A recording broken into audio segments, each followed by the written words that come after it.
پہاڑ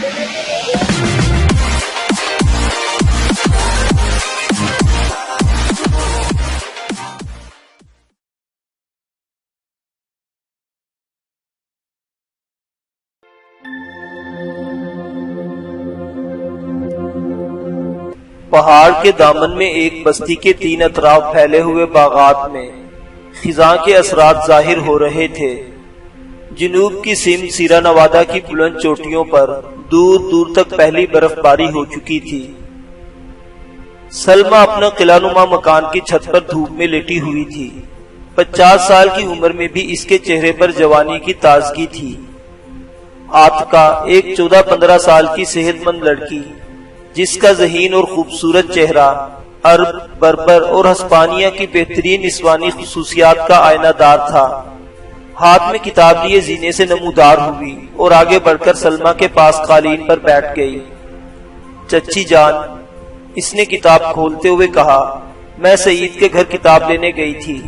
میرا خیال تھا کہ جلد واپس آ جاؤں گی، لیکن زبیدہ سے باتیں کرنے میں دیر ہو گئی۔ سعید ابھی تک غرناطہ سے واپس نہیں آیا۔ منصور بہت مغموم تھا۔ جعفر اور زبیدہ بھی خاصے پریشان تھے۔ جعفر کہتا تھا کہ اگر وہ شام تک واپس نہ آیا تو میں خود غرناطہ جا کر پتہ چلاؤں گا۔ اسے خدشہ ہے کہ کہیں غرناطہ کی آزادی کا سودا کرنے والے اسے بھی عیسائیوں کے حوالے نہ کر دیں۔ سلمہ اٹھ کر بیٹھ گئی۔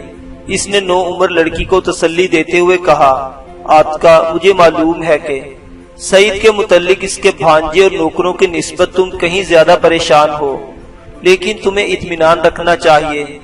ان قریب ابو عبداللہ 400 آدمیوں کو یرغمال کے طور پر فرڈیننڈ کے حوالے کر دے گا۔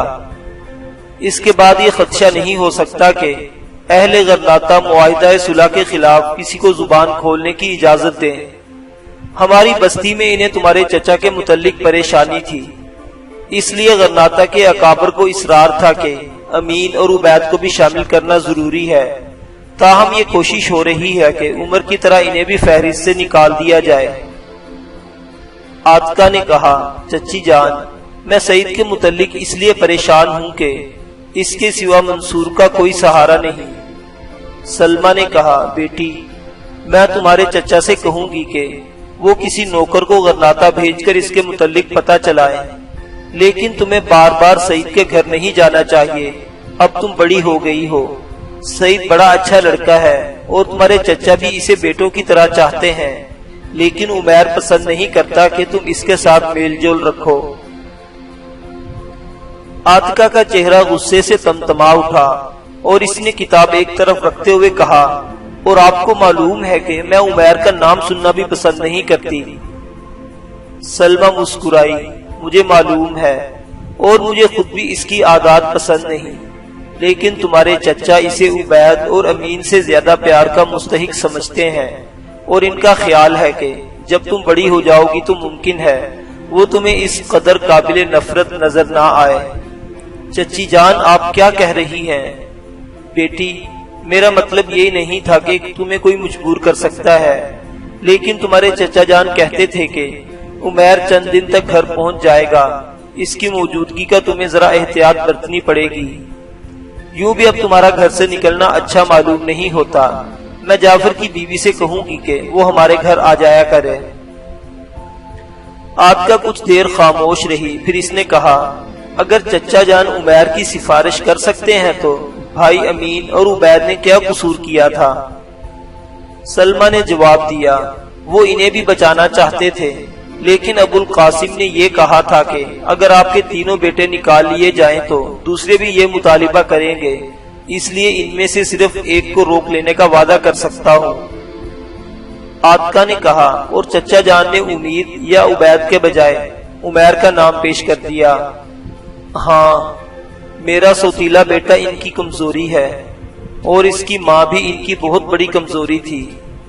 سلمہ نے کہا، ہاں بھائی، وہ میرے لیے ایک قیامت تھی۔ اگر تمہارے چچا کو حامد بن زہرہ کی ملامت کا خوف نہ ہوتا تو اس گھر میں میرا زندہ رہنا مشکل ہو جاتا، لیکن اب وہ مر چکی ہے اور ہمیں اس کے لیے دعا کرنی چاہیے۔ عاتقہ نے کہا، زبیدہ کہتی تھی کہ وہ اشبیلیہ کے کسی یہودی خاندان سے تعلق رکھتی تھی اور اس کے والدین غرناطہ میں پناہ لینے کے بعد مسلمان ہوئے تھے۔ ابا جان کو اس سے سخت نفرت تھی اور امی جان بھی اس سے بات کرنا پسند نہیں کرتی تھی۔ بیٹی، تمہارے والدین میرے طرفدار تھے اور ایک مرتبہ جب انہیں معلوم ہوا تھا کہ تمہارے چچا میرے بچوں کے ساتھ اچھا سلوک نہیں کرتے تو وہ ہمیں غرناطہ لے گئے۔ تمہارے چچا ابا سے صرف 1.5 سال چھوٹے تھے، لیکن نصیر کے سامنے ان کی پیش نہیں جاتی تھی۔ وہ بہت جابر تھا۔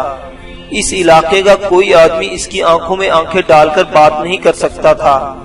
عاتقہ، جب تمہیں غصہ آتا ہے تو تمہارا چہرہ بھی اسی طرح تمتما اٹھتا ہے اور تمہاری آنکھیں تو بالکل نصیر جیسی ہیں۔ چچی جان، مجھے ان دنوں کا تھوڑا تھوڑا ہوش ہے، لیکن آپ جلد ہی غرناطہ سے واپس آ گئی تھی۔ ہاں، عمر کی ماں کی وفات کے بعد تمہارے چچا کو اپنی زیادتی کا احساس ہوا اور مجھے ان کے ساتھ واپس آنا پڑا۔ چچی جان، اگر آپ برا نہ مانے تو میں ایک بات پوچھنا چاہتی ہوں۔ پوچھو۔ کیا یہ ممکن ہے کہ چچا جان دشمن کی غلامی پر مطمئن ہو جائیں؟ نہیں بیٹی، وہ آدمی جس کے 3 بھائی شہید ہو چکے ہیں، جس کے اپنے جسم پر زخموں کے کئی نشان موجود ہیں اور ایک ہاتھ بھی کٹ چکا ہو، وہ عیسائیوں کی غلامی پر کیسے رضامند ہو سکتا ہے؟ لیکن انہوں نے اپنے بیٹوں کو تو یرغمال بنا کر بھیج دیا ہے۔ کیا اس سے یہ ظاہر نہیں ہوتا کہ وہ دل سے اہل غرناطہ کی شکست تسلیم کر چکے ہیں؟ سلمہ نے جواب دیا، یہ بات کسی کے وہم و گمان میں بھی نہ تھی کہ ابو عبداللہ اور اس کے مشیر متارکہ جنگ کی مدت ختم ہونے سے قبل 400 آدمیوں کو یرغمال کے طور پر عیسائیوں کے حوالے کرنے پر آمادہ ہو جائیں گے۔ کاش تمہارے چچا کو غرناطہ کے اکابر اور حکومت کا فیصلہ رد کرنے کا اختیار ہوتا۔ عاتقہ نے کہا، چچی جان، فرض کر لیجئے اگر حامد بن زہرہ اپنے مقصد میں کامیاب ہو جائیں اور ہمیں کسی دن اچانک یہ اطلاع ملے کہ اہل مراکش، مصر یا ترکوں کا بحری بیڑا ہماری امداد کے لیے اندلس کا رخ کر رہا ہے تو چچا جان کیا کریں گے؟ سعید کہتا تھا کہ اندلس کے مسلمان پھر کسی یوسف بن تاشفین کے منتظر ہیں۔ اسے یقین ہے کہ حامد بن زہرہ ناکام واپس نہیں آئیں گے۔ سلمہ چند ثانیے کرب کی حالت میں عاتقہ کی طرف دیکھتی رہی، پھر اس نے سنبھلنے کی کوشش کرتے ہوئے کہا، تمہیں یہ نہیں سوچنا چاہیے کہ اسلام کے مجاہد میدان میں نکل آئیں گے تو تمہارے چچا کو اندلس کی آزادی کے بجائے اپنے بیٹوں کی جان بچانے کی فکر ہوگی، لیکن اب امیدوں کے سارے چراغ بجھ چکے ہیں۔ اب باہر سے کوئی ہماری آنت کے لیے نہیں آئے گا۔ ہم سے پہلے قرطبہ، اشبیلیہ اور طلیطلہ کے بعد مسلمان یہی خواب دیکھا کرتے تھے کہ قدرت کا کوئی معجزہ انہیں عیسائیوں کی غلامی سے بچا لے گا، لیکن اس دنیا میں لوگوں کے لیے کوئی جائے پناہ نہ تھی جنہوں نے اپنے ہاتھوں سے اپنی ہلاکت کا سامان پیدا کیا تھا۔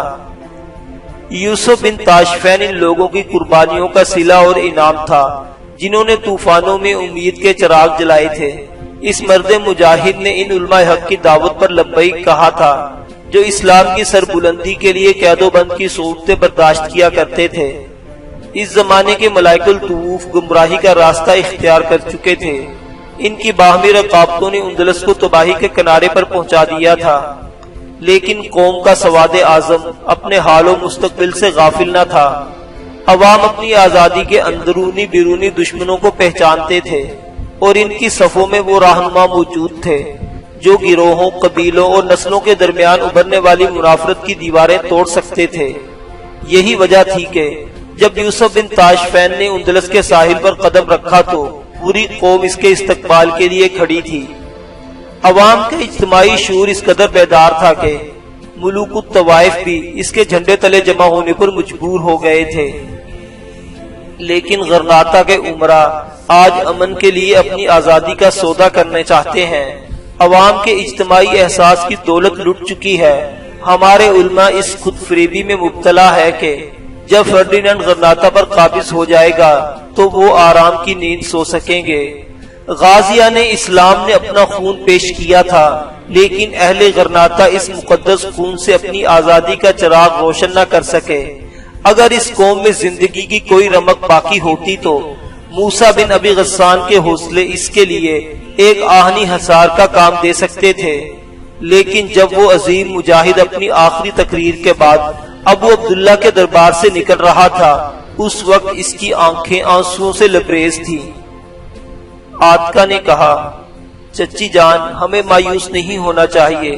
آپ کو معلوم ہے کہ بدر بن مغیرہ اپنے مٹھی بھر جابازوں کے ساتھ ابھی تک برسر پیکار ہے، اور دشمن کی قوت اس حالت میں بھی اس کے حوصلے پست نہیں کر سکی، جبکہ عقاب کی وادی چاروں طرف سے گھیرے میں آ چکی ہے۔